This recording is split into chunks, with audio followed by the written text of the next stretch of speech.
മുതിർന്ന കോൺഗ്രസ് നേതാവ് സി രഘുനാഥും നടനും സംവിധായകനുമായ മേജർ രവിയും ബി.ജെ.പിയിൽ ചേർന്നു. ഡൽഹിയിലെ ബി.ജെ.പി ആസ്ഥാനത്തെത്തിയ അധ്യക്ഷൻ ജെ.പി നദ്ദയുമായി കൂടിക്കാഴ്ച നടത്തി. ബി.ജെ.പി സംസ്ഥാന അധ്യക്ഷൻ കെ സുരേന്ദ്രനും കൂടിക്കാഴ്ചയിൽ പങ്കെടുത്തു. ഡൽഹിയിൽ ജെ.പി നദ്ദയുടെ വസതിയിലെത്തിയാണ് ഇരുവരും ബി.ജെ.പിയിൽ അംഗത്വമെടുത്തത്. താൻ എക്കാലവും ബി.ജെ.പി ആശയങ്ങൾക്കൊപ്പമെന്നും തികഞ്ഞ മോദി ആരാധകനാണെന്നും മേജർ രവി പ്രതികരിച്ചു. ഞാൻ എന്നും ഒരു മോദി ആരാധകനാണെന്നുള്ളത്, മോദിജിയുടെ ആരാധകനാണെന്നുള്ളത് ഞാൻ എപ്പോഴും പറയുന്നുണ്ട്. എന്നെ പലതും വിളിക്കുമായിരിക്കും.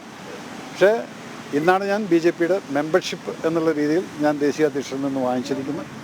അതിൽ കൂടെ എനിക്ക് പല കാര്യങ്ങളും എന്നെ ഡിപ്പെൻഡ് ചെയ്ത് നിൽക്കുന്ന ഒരു സമൂഹമുണ്ട്.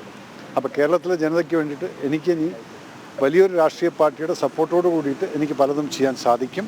കോൺഗ്രസിന് ഭാരതത്തെ പറ്റിയുള്ള സങ്കല്പം തന്നെ ഇല്ലാതായെന്ന് പി രഘുനാഥ് വ്യക്തമാക്കി. കോൺഗ്രസും CPM-ഉം സംസ്ഥാനത്ത് ദേശീയതയ്ക്ക് വിരുദ്ധമായ സമീപനം സ്വീകരിക്കുന്നു. അതിനാലാണ് കോൺഗ്രസ് ബന്ധം ഉപേക്ഷിക്കുന്നതെന്നും രഘുനാഥ് വിശദീകരിച്ചു. കോൺഗ്രസിന്റെ താഴെത്തട്ടിൽ നിന്ന് സംസ്ഥാന തലത്തിലേക്ക് ഉയർന്നു വന്ന ഒരാളാണ്.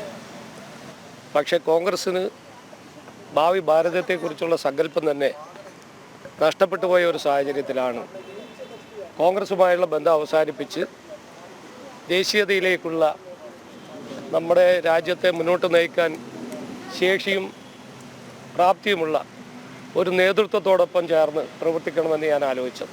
ബി.ജെ.പി സംസ്ഥാന അധ്യക്ഷൻ കെ സുരേന്ദ്രനും ബി.ജെ.പി കണ്ണൂർ ജില്ലാ പ്രസിഡന്റ് ഹരിദാസ് എന്നിവരും നിർണായക കൂടിക്കാഴ്ചയുടെ ഭാഗമായി. കേരളത്തിൽ ഇരു മുന്നണികളിൽ നിന്നും കൂടുതൽ നേതാക്കൾ വരും ദിവസങ്ങളിൽ ബി.ജെ.പിയുടെ ഭാഗമാകുമെന്ന് കെ സുരേന്ദ്രൻ പറഞ്ഞു. ഇടതുമുന്നണിയും വലതുമുന്നണിയും സമാനമായ നിലപാടുകളാണ് എല്ലാ കാര്യങ്ങളിലും സ്വീകരിക്കുന്നത്. കേരളത്തിൽ ഇനി വികസനവും പുരോഗതിയും ഉണ്ടാവണമെങ്കിൽ നരേന്ദ്രമോദിജിയോടൊപ്പം കേരളം അണിനിരക്കണമെന്നുള്ള സന്ദേശമാണ് ജനങ്ങൾ നൽകുന്നത്.